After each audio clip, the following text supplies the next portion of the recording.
കണ്ണൂരിൽ കമ്മ്യൂണിസ്റ്റ് പാർട്ടിയുടെ ഉരുക്കുകോട്ട പയ്യന്നൂരിൽ പോലും പാർട്ടി വലിയ പ്രതിസന്ധിയിലേക്ക് പോയിരിക്കുന്നു. കമ്മ്യൂണിസ്റ്റുകാരെ സംബന്ധിച്ചിടത്തോളം അവർ പ്രധാനപ്പെട്ട രക്തസാക്ഷിയായി കണക്കാക്കുന്ന ധനരാജിന്റെ ഈ രക്തസാക്ഷി ഫണ്ടാണ് വെട്ടിപ്പ് നടത്തിയിരിക്കുന്നത്. പാർട്ടി തളരുകയാണോ? അത്രയ്ക്ക് ഗതികെട്ടൊരവസ്ഥയിലേക്കാണോ ഇപ്പോൾ വരുന്ന കഥകൾ?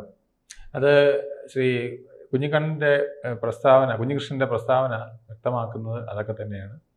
പാർട്ടി വളരെയധികം അധപതിച്ചു പോയിരിക്കുന്നു. പാർട്ടി കോട്ടകളിൽ പോലും പണത്തിന് വേണ്ടി എന്തും ചെയ്യുന്നവരായി MLA-മാരും പാർട്ടി പ്രവർത്തകരും നേതാക്കളും മാറുന്നു എന്നുള്ളതാണ് ശ്രീ കുഞ്ഞികൃഷ്ണൻ്റെ പ്രസ്താവന, അല്ലെങ്കിൽ അദ്ദേഹത്തിൻ്റെ ഇൻ്റർവ്യൂ വഴി ഒരു മാധ്യമ ചാനൽ പുറത്തുവിട്ടിരിക്കുന്നത്.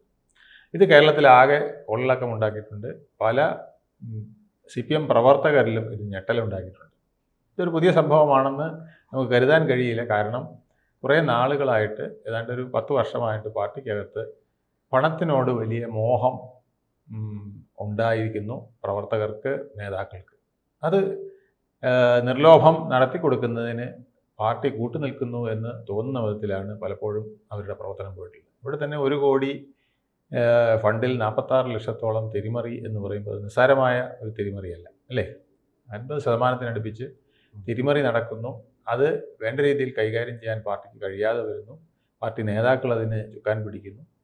ഇത് ഒരു കേസിലല്ല, ഇപ്പം നമ്മൾ ഏത് നിസ്സാര കേസിലെടുത്താലും അതിൻ്റെ പിന്നിൽ ഒരു സാമ്പത്തിക ഇടപാടുണ്ടെന്നുള്ളതാണ്.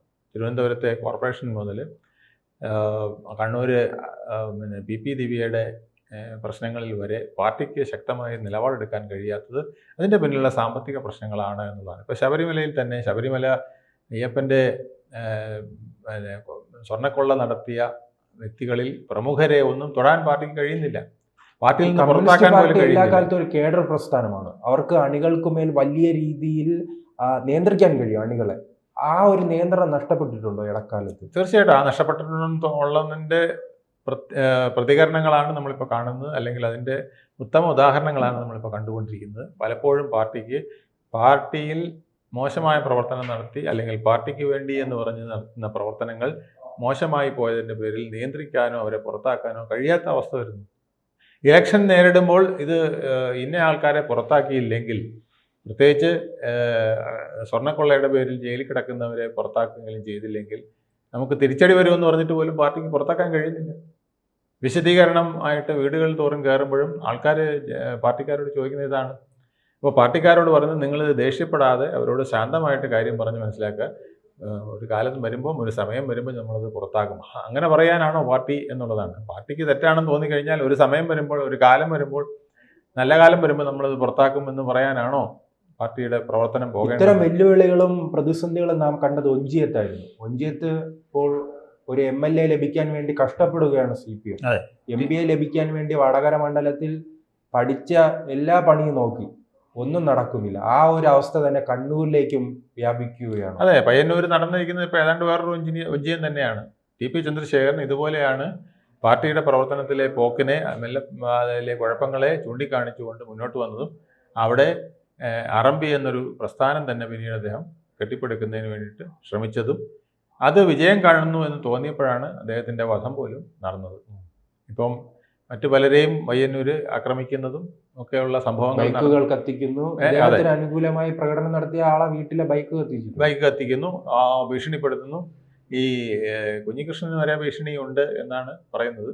അപ്പം ആ രീതിയിലേക്ക് വരെ ശക്തമായിട്ട് മുന്നോട്ട് പോകുന്നു. ഇത് മറ്റൊരു TP ആയി മാറുമോ? മറ്റൊരു TP ആയി മാറാൻ സാധ്യത കുറവാണ്. കാരണം TP എന്ന് പറയുന്നത് അത്രയ്ക്കധികം വ്യക്തിത്വവും ആ പ്രദേശത്തെ ജനങ്ങളുടെ ഹൃദയമായി നിന്നയാളുമാണ്. പക്ഷെ എന്നാൽ പോലും ഇത് പയ്യന്നൂർ പോലുള്ള പാർട്ടി കോട്ടകളിൽ ഇത്തരം പ്രശ്നങ്ങൾ നടക്കുന്നത്, അവിടെ ജനങ്ങൾ ഇത് സംശയത്തോടെ വീക്ഷിക്കുന്നത്, പാർട്ടി പ്രവർത്തകർ തന്നെ, മെമ്പർമാർ തന്നെ ഇത് സംശയത്തോടെ വീക്ഷിക്കുന്നത്. ഈ ആരോപണം ഉന്നയിക്കുന്ന നേതാവ് പലതവണ ആവർത്തിച്ച് പറയുകയാണ്, ബംഗാളിനെ കുറിച്ച് ചൂണ്ടിക്കാണിക്കുകയാണ്. ബംഗാളും കേരളവും തമ്മിലുള്ള ദൂരം ഇപ്പോൾ കുറഞ്ഞിട്ടുണ്ടോ? തീർച്ചയായിട്ടും വളരെയധികം കുറഞ്ഞിരിക്കുന്നു. ഒരുപക്ഷെ CPM തകർച്ചയിലേക്ക് നീങ്ങുകയാണോ എന്ന് തന്നെ സംശയിക്കേണ്ട വിധത്തിലേക്ക് വന്നിരിക്കുന്നു. അതുതന്നെയാണ് കഴിഞ്ഞ തദ്ദേശ സ്വയംഭരണ തെരഞ്ഞെടുപ്പിൽ നമ്മൾ കണ്ടത്. പല പാർട്ടി ബേസുകളിലും അവർക്ക് ചോർച്ച ഉണ്ടായിരിക്കുന്നു. പാർട്ടി പൂർണ്ണമായും തകർന്നില്ല എന്ന് പറയുന്നത് സത്യമാണെങ്കിലും, പക്ഷേ പാർട്ടി കോട്ടകളിൽ പോലും അവർക്ക് ബേസിൽ ഒരുപാട് വ്യത്യാസം വന്നിരിക്കുന്നു, കുറവ് വന്നിരിക്കുന്നു. പോപ്പുലർ വോട്ടുകൾ ഇല്ലാതായിരിക്കുന്നു. ഇത് ഭരണവിരുദ്ധ വികാരം മാത്രമല്ല, മറ്റ് ചില ക്രമക്കേടുകൾ, നടത്തിപ്പിൻ്റെ പ്രശ്നങ്ങൾ, പാർട്ടിയുടെ ആദർശത്തിൻ്റെയും ആശയത്തിൻ്റെയും പ്രശ്നങ്ങളൊക്കെ തന്നെ നിലനിൽക്കുന്നു എന്നുള്ളതാണ് പ്രവർത്തകർ പൂർണ്ണമായും പറയുന്നത്. അപ്പോൾ ഇത് വളരെ ഗൗരവത്തോടു കൂടി പാർട്ടി കണ്ടില്ലെങ്കിൽ പാർട്ടിക്ക് ബുദ്ധിമുട്ടുണ്ടാകും എന്ന് തന്നെയാണ്. ബംഗാളിൽ ഏതാണ്ട് ഇതുപോലൊക്കെ തന്നെയായിരുന്നു. ഭരണം 30 വർഷത്തിൽ അധികം 35 വർഷത്തോളം തുടർച്ചയായിട്ട് കിട്ടുമ്പോൾ വരുന്ന അപജയങ്ങൾ ഇതൊക്കെ തന്നെയാണ്.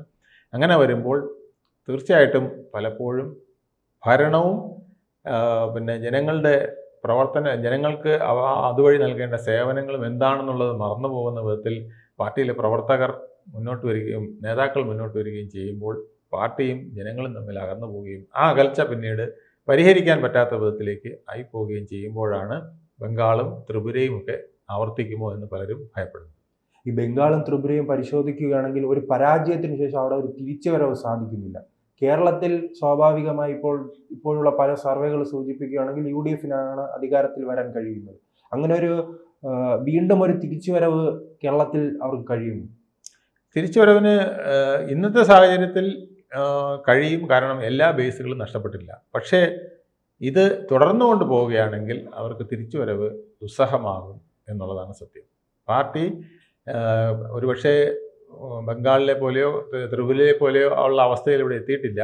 അത് വരാതിരിക്കാൻ പാർട്ടി പ്രവർത്തകർ കിണഞ്ഞ് ശ്രമിക്കുന്നുണ്ട്. പക്ഷേ അത് അവർക്ക് എത്രത്തോളം പിടിച്ചു നിർത്താൻ കഴിയുമെന്നുള്ളത് പരിശ്രമിച്ച നേതാവിനെ പുറത്താക്കിയിട്ടുണ്ട്. അതെ, ആ രീതിയിലല്ല ഞാൻ പറഞ്ഞത്. ഇപ്പം എല്ലാം പരിശുദ്ധമാകണമെന്ന് പറയുന്നവരല്ല. പക്ഷേ തെറ്റുകൾ കുറേശ്ശെയായിട്ട് കറക്റ്റ് ചെയ്തുകൊണ്ട് അടുത്ത ഇലക്ഷനെങ്കിലും കുറേ നല്ല മുഖങ്ങളെ കൊണ്ടുവന്നുകൊണ്ട് നല്ല കുറേ വ്യക്തിത്വങ്ങളെ പ്രദർശിപ്പിച്ചുകൊണ്ട് ഇലക്ഷന് നേരിടുകയും ആ തരത്തിൽ പാർട്ടിക്ക് ഒരു മാറ്റം ഉണ്ടാക്കാനായിട്ട് അവർ ശ്രമിക്കുകയും ചെയ്യും എന്നുള്ളതാണ് ഇപ്പോൾ കേൾക്കുന്നത്. അതിനവർ മുതിർന്നാൽ ഒരുപക്ഷെ ബംഗാൾ ആവർത്തിക്കില്ല, ഇല്ലെങ്കിൽ ബംഗാൾ ആവർത്തിക്കുക തന്നെ ചെയ്യും.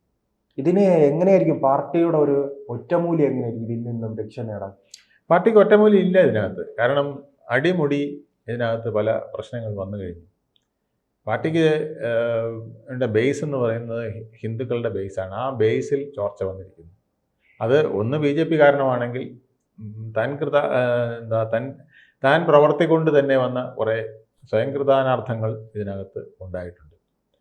പാർട്ടി ചില സന്ദർഭങ്ങളിൽ മുസ്ലിം പ്രീണനത്തിന് വേണ്ടി എടുത്ത നയങ്ങൾ, സ്ത്രീ പ്രവേശനം പോലുള്ളവ, ഇപ്പോൾ വന്നിരിക്കുന്ന ക്ഷേത്രക്കൊള്ള, അതിന് നടപടിയായിട്ട് പ്രോപ്പറായിട്ട് എടുക്കാതിരിക്കുന്ന അവസ്ഥ, ഇതെല്ലാം പാർട്ടിയെ ഹിന്ദു സമൂഹത്തിൽ നിന്നും അകറ്റിയിട്ടുണ്ട്.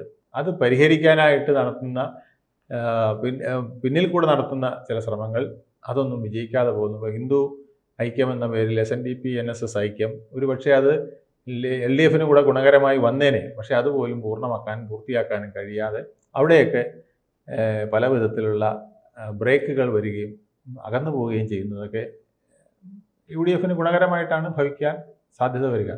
UDF അങ്ങനെ ശക്തിയായി വരികയും പ്രതിപക്ഷത്ത് BJP-യും CPM-ഉം ഒരുമിച്ച് വന്ന് ഫൈറ്റ് ചെയ്യുന്ന ഒരു കാലം വന്നാൽ ഒരുപക്ഷെ കുറേ കാലക്രമത്തിൽ CPM-നെ BJP ഓവർടേക്ക് ചെയ്ത് പോവുകയും മുഖ്യപ്രതിപക്ഷമാവുകയും ചെയ്താൽ മുഖ്യപ്രതിപക്ഷത്തിനെ ഭരണകക്ഷിയാക്കാനുള്ള തന്ത്രങ്ങൾ അമിത്ഷായ്ക്കും മോദിക്കും നല്ലപോലെ അറിയാം. അവരത് അതിൻ്റെ സമയത്ത് പ്രയോഗിക്കും. കൂടുതൽ വാർത്തകളും വിശേഷങ്ങളും നിങ്ങളിലേക്ക് എത്താൻ ABC മലയാളം സബ്സ്ക്രൈബ് ചെയ്യുക, ബെൽ ബട്ടണും അമർത്തുക.